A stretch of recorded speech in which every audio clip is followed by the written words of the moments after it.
Hi, it's Matisa here from the Refresh team at Witton Park Cycle Centre. Just going to run through all the essential checks that you need to do on your bike. We call it an M check, M's for maintenance, but it's also the shape that we draw on the bike to make sure that we don't miss any parts. So if we start down here, up, down, you can see that the bike frame roughly follows the shape of a letter M. So I'm going to start on the back wheel, and the first thing I'm going to check is that the wheel is connected to the frame by checking that the wheel nuts or the quick release lever is nice and tight. Make sure that you check both sides. The next thing I'm going to check is the spokes. I'm going to check that they're non-loose, non-missing, non-bent, just by running my hand all around them. The next thing I'm going to check is that the tyre pressure is nice and firm. Squeezing on the sides of the tyre and not the top, and you shouldn't be able to move that at all.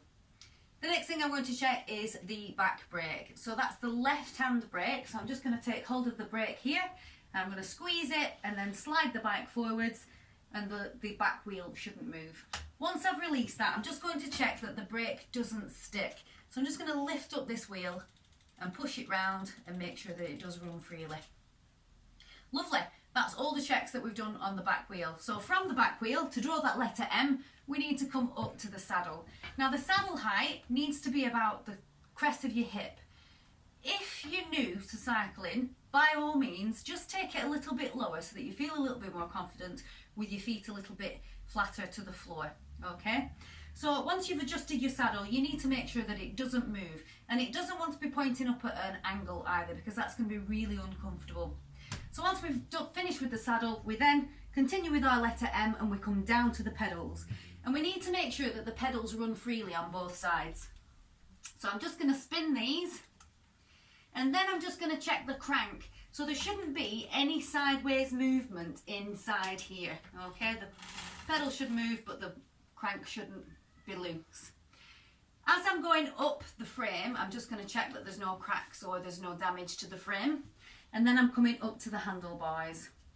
On the handlebars, I want to make sure that I can reach everything. So when you've got a mountain bike, you're going to have the brake levers in front of you. So you want to make sure that the brake levers aren't too high or too far round, and that your fingers, when they're in a straight position on the handlebars, are touching the brakes. Obviously this is a road bike, so the brakes are in a different position. From here, I'm then going to go around to the front of the bike, and I'm going to pin the wheel in between my knees.